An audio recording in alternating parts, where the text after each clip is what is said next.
There is something I need you to understand from the very beginning of this message. Leadership is not something you wait to receive. It is something you decide to carry.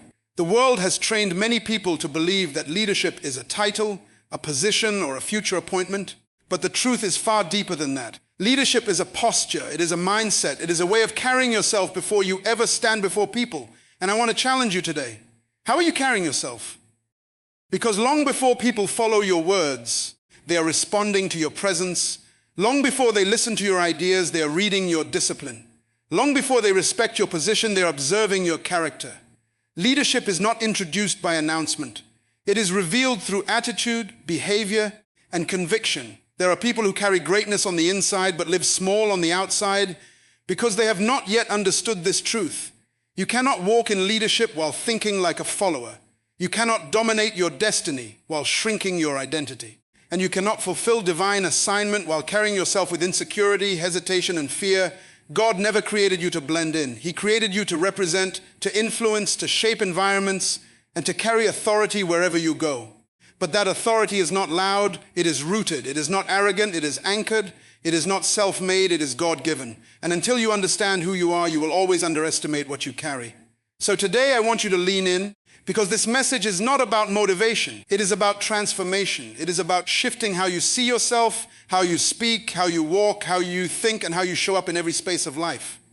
Because when a person truly understands leadership, everything about them changes. Their decisions, their discipline, their standards, and even their silence begins to carry weight. Something powerful happens when a person begins to carry themselves like a leader. They stop waiting for validation and start walking in responsibility. They stop begging for opportunity and start creating impact. They stop reacting to life and start directing it with vision and clarity.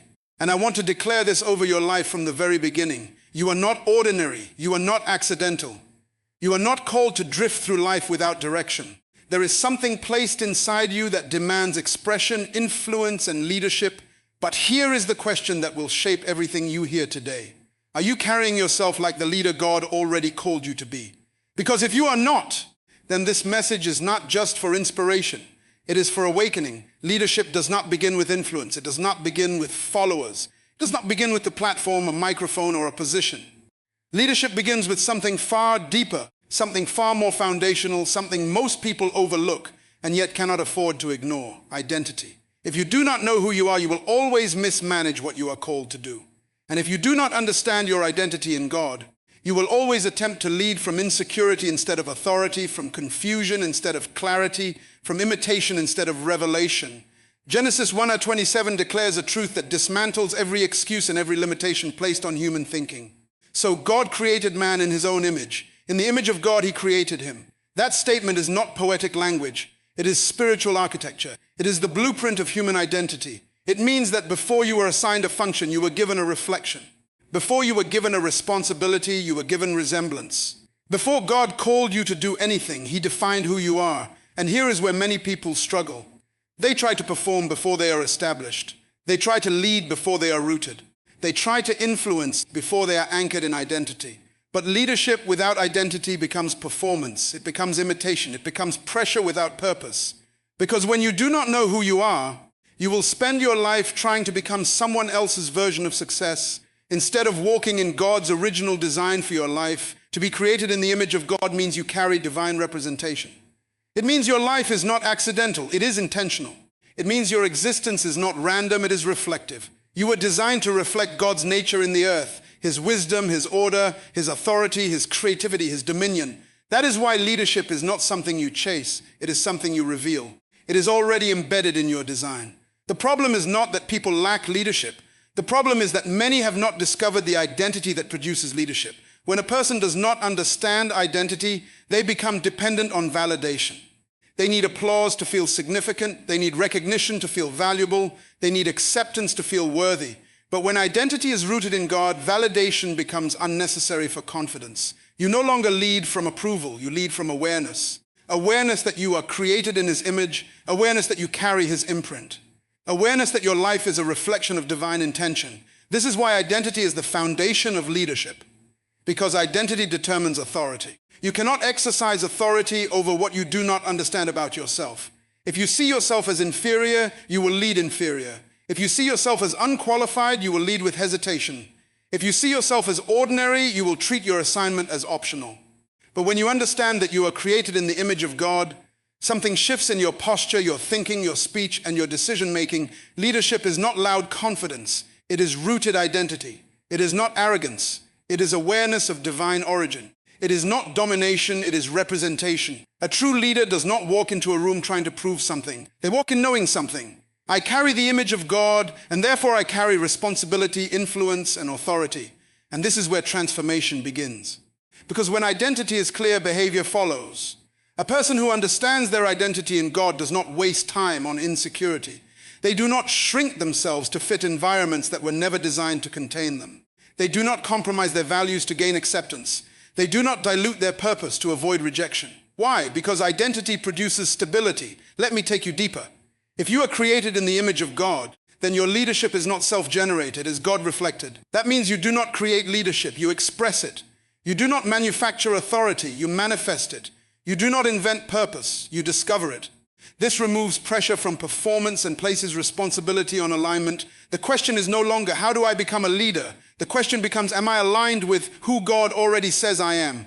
Many people fail in leadership not because they lack skill, but because they lack identity. They try to lead without knowing who is leading through them. They rely on talent but ignore character. They rely on knowledge but ignore spiritual grounding.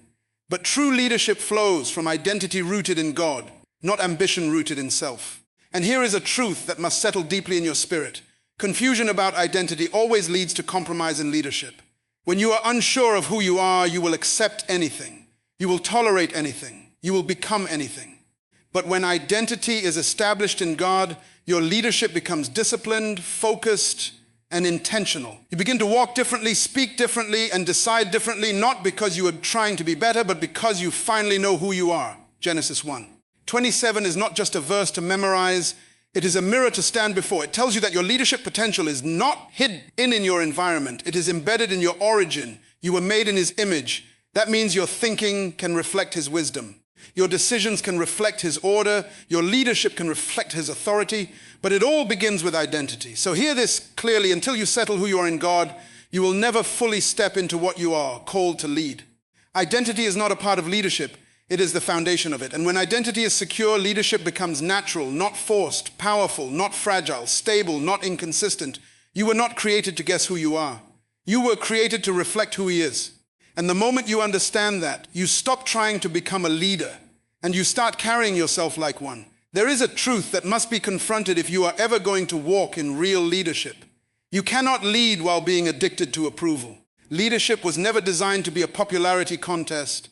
It was never designed to reflect the voice of the majority. It was designed to reflect the mind of God. And often the mind of God will place you in opposition to the thinking of the crowd. That is why leadership requires courage, the courage to stand when others sit, to speak when others are silent, and to obey God when it would be easier to conform to culture. Romans 12:2 gives a direct command that dismantles the pressure of conformity. Do not be conformed to this world, but be transformed by the renewing of your mind. Notice the contrast. Conformity happens externally. You are shaped by pressure, by trends, by opinion, by fear of rejection. Transformation happens internally. It is the result of renewed thinking aligned with divine truth. And leadership is always the fruit of transformation, never conformity. The crowd is comfortable because it removes responsibility. The crowd allows you to blend in, to hide, to avoid accountability. But leadership separates you from that comfort.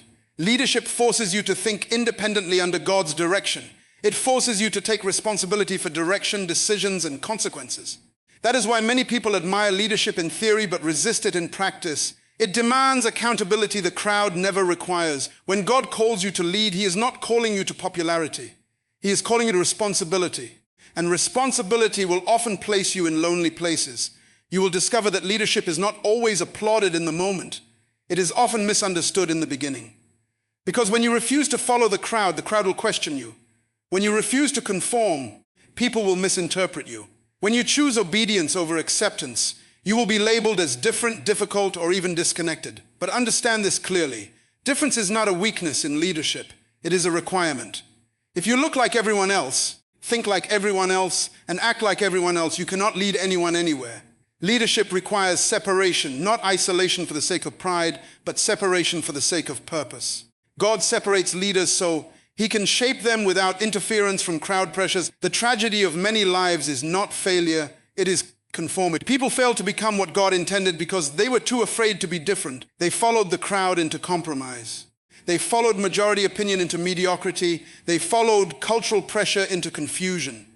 But leadership always begins at the point where you are willing to say, even if I stand alone, I will stand with truth. The crowd will always pull you downward. It is easier to drift than to stand firm. It is easier to follow than to lead. It is easier to agree than to discern. But leadership requires spiritual resistance. You must resist the pull of popular opinion when it contradicts divine instruction. You must resist the fear of rejection when obedience requires separation. You must resist the temptation to compromise just to be accepted. Because here is the reality. What the crowd celebrates is often not what God approves. And what God approves is often what the crowd rejects. That is why leadership requires spiritual clarity. You must know the voice of God clearly that it becomes louder than the voice of opinion. You must be so anchored in truth that trends cannot move you, pressure cannot break you, and opposition cannot silence you.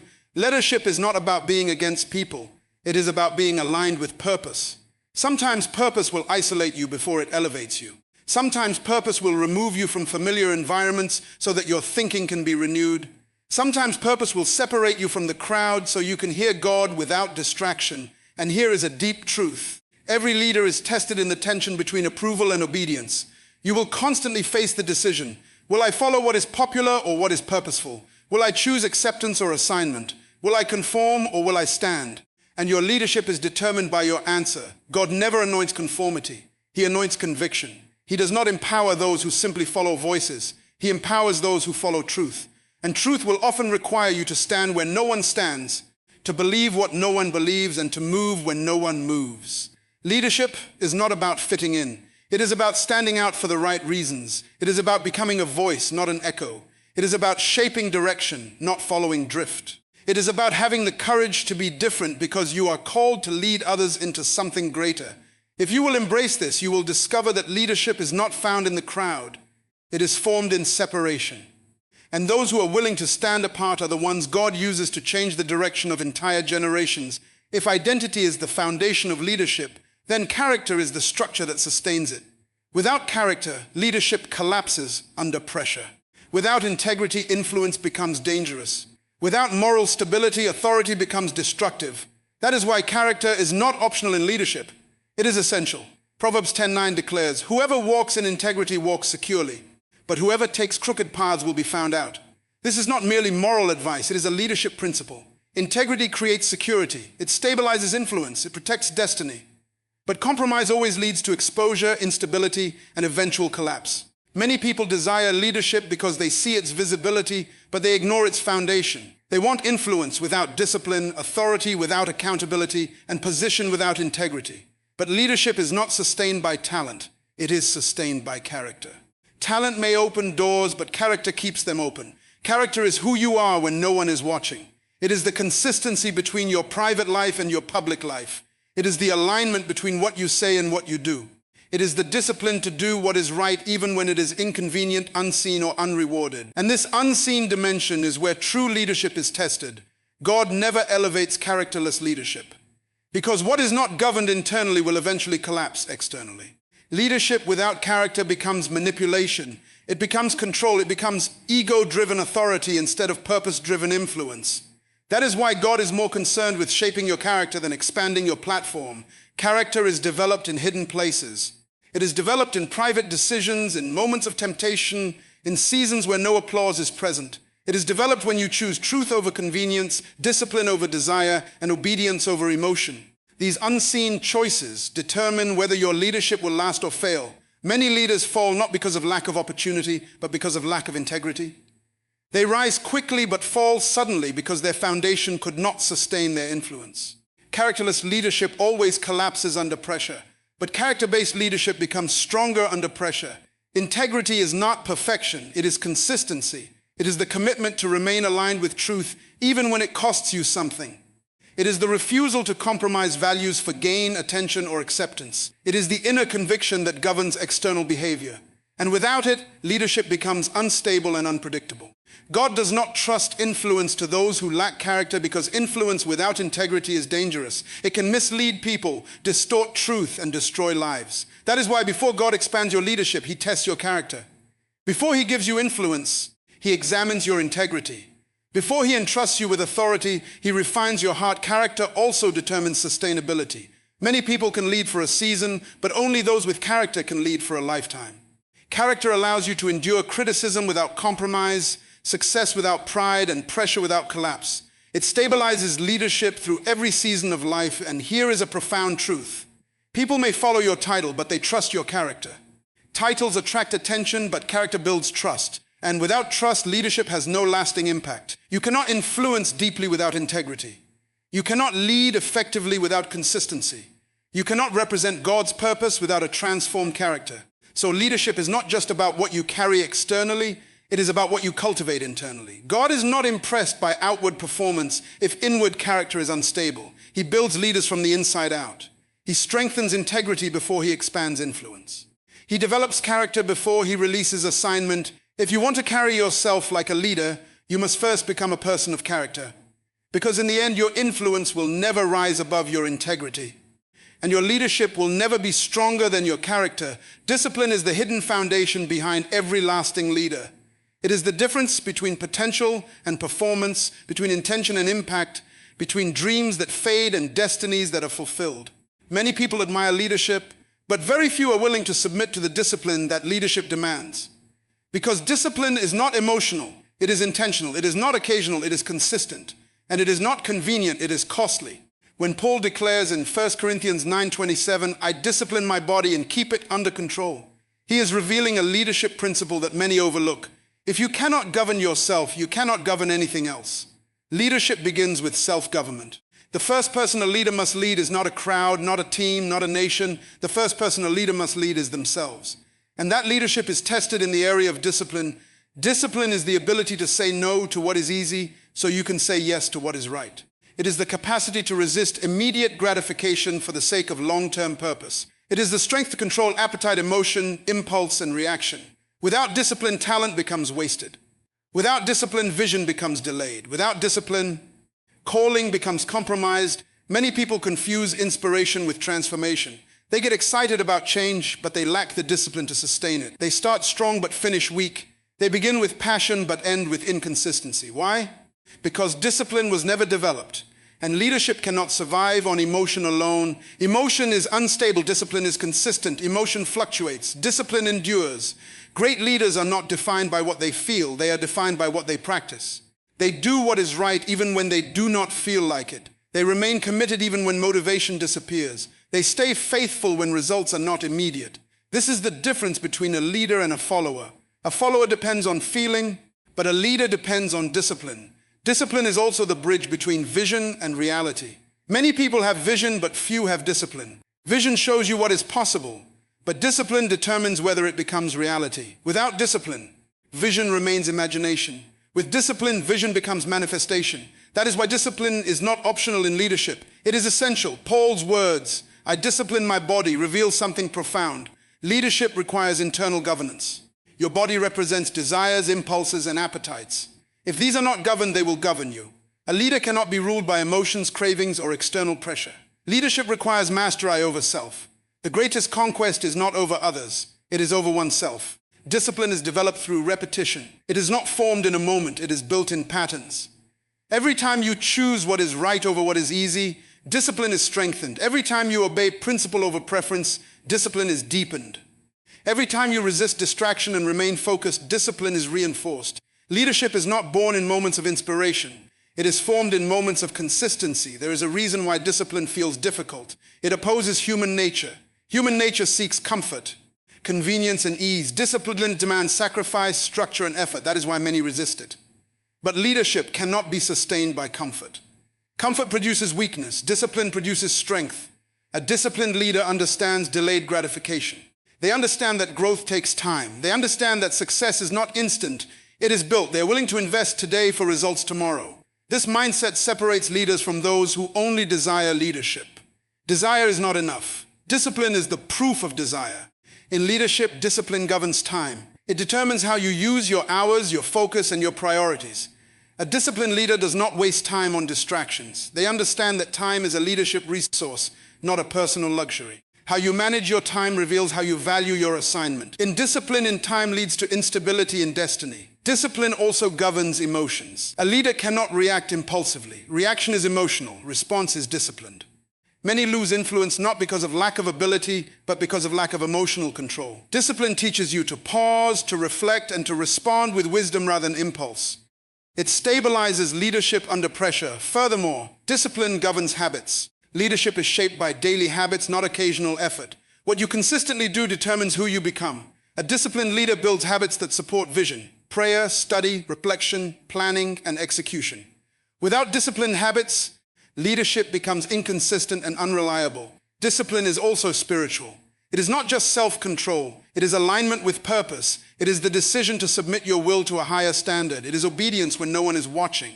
It is faithfulness in private that produces fruit in public. Spiritual discipline keeps a leader anchored in truth, regardless of external pressure. And here is a truth that must be understood. God does not entrust leadership to the undisciplined because they cannot sustain what He gives. Blessing without discipline leads to destruction. Opportunity without discipline leads to waste. Influence without discipline leads to misuse. God first builds discipline before He expands responsibility. Many people pray for greater influence, but they resist greater discipline. They want elevation without preparation. They want visibility without structure. But leadership is not given, it is formed. And discipline is the forge where leaders are shaped. The disciplined leader is not perfect, but they are consistent. They may fall, but they rise again with structure. They may struggle, but they do not abandon principle. They are steady in private so they can be stable in public. They understand that leadership is not about occasional excellence, it's about consistent obedience. So when Paul says, "I discipline my body and keep it under control," he is revealing the secret behind lasting leadership: mastery over self. Because if you cannot control yourself, you cannot carry responsibility. If you cannot govern your habits, you cannot govern influence. And if you cannot manage your private life, you cannot be trusted with public leadership. Discipline shapes everything: your character, your consistency, your capacity, and your calling. It is the invisible structure that holds visible leadership together. Without it, everything collapses. With it, everything stabilizes. So hear this clearly: greatness is not accidental. Leadership is not emotional. Destiny is not casual. It is disciplined. And those who master themselves will always rise above those who only desire success. Leadership begins where discipline is established. True leadership begins where ego ends. In a world obsessed with position, status, titles, and recognition, the kingdom principle of leadership stands in direct contrast. Leadership is not about being served, it is about serving. This is not a cultural idea. It is a divine law of influence. Mark 10:45 declares, "For even the Son of Man did not come to be served, but to serve." If the greatest example of leadership chose service over status, then every true leader must redefine what greatness really means. Most people misunderstand leadership because they equate it with elevation. They think leadership is being above others, having authority over others, or being seen as greater than others. But divine leadership is not elevation for self-glory. It is elevation for responsibility. It is not about climbing over people. It is about lifting people. It is not about being above others. It is about being accountable for others. Servanthood is not a low position. It is the highest expression of influence. When a person understands servanthood, they no longer ask, "How can I be served?" They begin to ask, "Who can I serve?" That shift is the beginning of true leadership formation. Because leadership is not measured by how many people serve you, but by how many lives are improved because of you. The greater the leader, the greater the responsibility they carry for the well-being, growth, and development of others.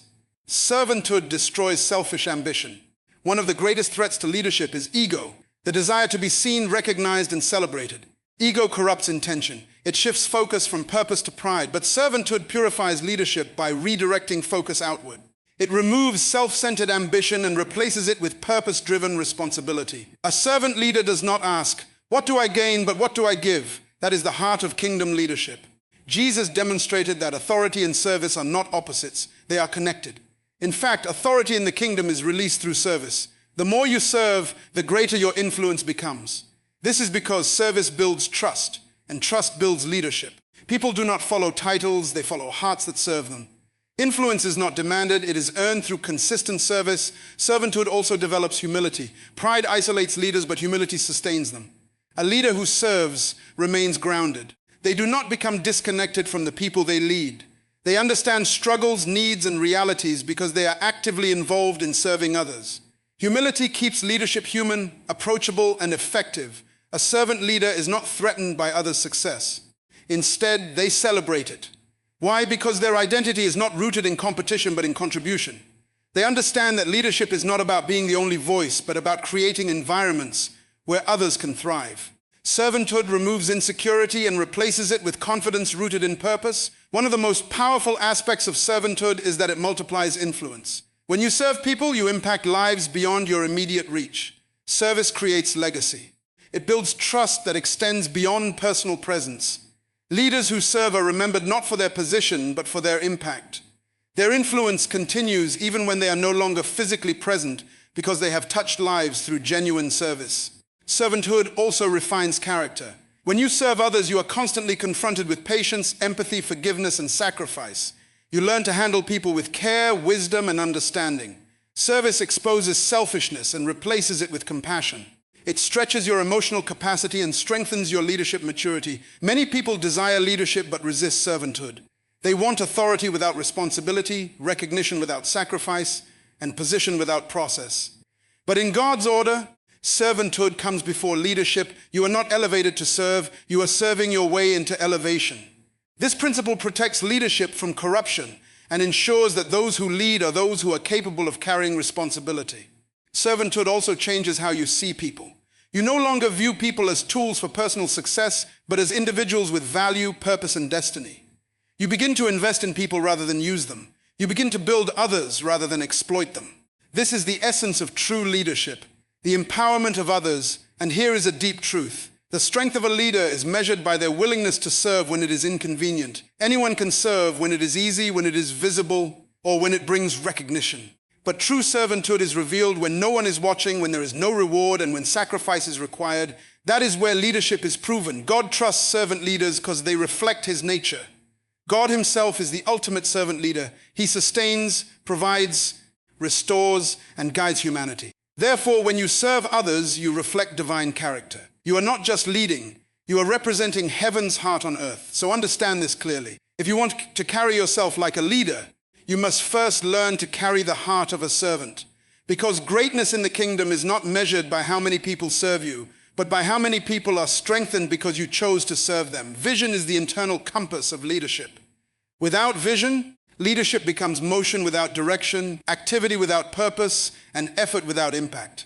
Proverbs 29:18 declares, "Where there is no vision, the people perish." This is not merely a statement about survival. It is a revelation about direction. Without vision, people lose identity, lose purpose, and eventually lose influence. Vision is what separates leaders from followers, builders from spectators, and pioneers from imitators. A leader without vision is simply a manager of circumstances. But a leader with vision is a shaper of futures. Vision allows a leader to see beyond what currently exists and imagine what can exist. It is the ability to perceive tomorrow while standing in today. It is not imagination without foundation. It is revelation with direction. Vision is God's perspective revealed to a leader for the purpose of transformation. True vision does not originate from ambition. It originates from alignment with God's purpose. It is not self-created. It is God-revealed. That is why vision carries authority. When vision is divine, it has power to attract people, resources, and opportunities needed for fulfillment. Vision is not just a picture in your mind. It is a burden in your spirit that demands expression in the earth. Leadership without vision becomes reactive. It responds to problems instead of creating solutions. It follows circumstances instead of shaping them. It survives instead of building. But vision-driven leadership is proactive. It anticipates, it plans, it builds, and it moves with intentional direction. Vision gives leadership clarity in confusion and stability in uncertainty. A visionary leader does not live for the moment. They live for the future. They are not controlled by what is happening now. They are guided by what must happen next. This requires discipline of thought and strength of focus. Vision requires the ability to ignore distraction and remain committed to purpose even when progress is slow. Vision also creates identity. When you know where you are going, you begin to understand who you are. Vision shapes decisions, filters relationships, and defines priorities. It becomes the standard by which everything is evaluated. Without vision, life becomes reactive. With vision, life becomes intentional. One of the greatest powers of vision is its ability to inspire others. People do not follow confusion, they follow clarity. They do not commit to uncertainty, they commit to direction. A leader with vision becomes a source of inspiration because they can articulate a future others can believe in. Vision builds unity because it aligns people toward a shared destination. Vision also requires sacrifice. You cannot pursue what God has shown you without letting go of what distracts you. Vision demands focus, it demands discipline, it demands endurance. Many abandon vision not because it is impossible, but because it requires patience and persistence. But those who hold on to vision long enough will eventually see it manifest. God gives vision not for entertainment, but for execution. Vision without action remains imagination. Vision must be translated into steps, systems, and structure. A leader's responsibility is not only to see the vision, but to build it. That requires courage, strategy, and consistency. Vision also protects leadership from stagnation. When challenges arise, vision reminds you why you started. When obstacles appear, vision gives you reason to continue. When progress feels slow, vision keeps you focused. It is the anchor that stabilizes leadership through every season. And here is a powerful truth. Vision determines legacy. People may forget your position, but they will never forget what you built. Vision leaves something behind that continues beyond your lifetime. It shapes generations, influences systems, and impacts futures. So if you want to carry yourself like a leader, you must become a person of vision. Because leadership without vision is directionless, but leadership with vision becomes unstoppable. Vision is not just what you see, it is what you are responsible to build. And when vision is aligned with God, leadership becomes not just influence, but impact that lasts beyond time. As we come to the end of this message, there is one truth that must remain burning in your spirit. Leadership is not something you wait for, it is something you live. It is not a title you receive someday. It is a responsibility you carry every single day. From the moment you understand who you are in God, everything about your life is meant to reflect leadership. Your thinking, your discipline, your character, your service, and your vision. You were never created to drift through life without direction. You were never designed to be controlled by circumstances, influenced by every opinion, or shaped by the pressure of the crowd. You were created in the image of God, and that means you were designed to carry authority, to demonstrate responsibility, and to influence environments wherever you go. Leadership is not external, it is internal. It begins within you before it is ever seen around you. We have walked through principles that are not suggestions. They are laws of leadership.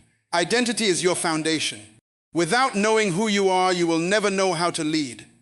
Courage separates you from the crowd because leadership demands that you stand for truth, even when it is uncomfortable. Character sustains your influence because integrity is the currency of trust.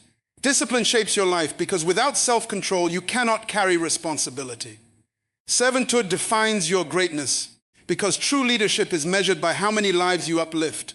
And vision drives your future because without direction, even movement becomes meaningless. These are not ideas to admire. They are principles to apply. Because knowledge without application produces no transformation. It is not enough to hear these truths. You must embody them. You must wake up every day with a conscious decision. I will carry myself like a leader. Not when I am recognized, not when I am promoted, not when I am applauded, but now in the unseen places, in the private decisions, in the quiet moments where true leadership is formed. Leadership is tested when no one is watching. It is revealed in how you manage your time, how you control your emotions, how you treat people, and how you remain consistent when there is no reward. It is easy to perform in public, but leadership is proven in private. That is where discipline is built, where character is refined, and where identity is strengthened. I want you to leave with this conviction. You are responsible for how you carry yourself, not your environment, not your background, not your circumstances, you. Because leadership is a choice before it is ever a role. And when you choose to live as a leader, everything around you begins to shift. Your decisions become intentional, your actions become disciplined, your relationships become purposeful. Your life becomes aligned with something greater than yourself. Stop waiting for permission to lead. Stop waiting for validation to step into responsibility. Stop waiting for the perfect moment to become who you were created to be. The moment is now. The responsibility is now. The call is now. Carry yourself like the leader God already designed you to be. Because when you begin to walk in true leadership, you will not only change your own life, you will impact others. Your presence will bring order. Your words will bring clarity. Your actions will bring transformation. You will become a person who influences environments, not because of position, but because of alignment with purpose. Before I close, I want to take a moment to sincerely thank each and every one of you. Thank you for your attention, your openness, and your willingness to receive truth. Thank you for choosing to grow, to be challenged, and to step beyond comfort into transformation. Your presence here is not accidental, it is intentional. It is a reflection of your desire to become more, to do more, and to carry the responsibility of leadership in your life. I honor your time, because time is one of the most valuable resources you have. And the fact that you chose to invest it here means that you are serious about growth. You are serious about purpose. You are serious about becoming the leader you were created to be. And that decision alone sets you apart. My prayer for you is simple but powerful. That you will not just remember these words, but that you will live them. That your identity will be secure, your character will be strong, your discipline will be consistent, your heart will remain humble in service, and your vision will stay clear and unwavering. May you walk with confidence, lead with integrity, and influence with purpose. Thank you once again for your time, your attention, and your commitment to growth. Go forward with boldness, with clarity, and with the unshakable understanding that you are not ordinary, you are called to lead. And when you truly carry yourself like a leader, the world around you will have no choice but to respond.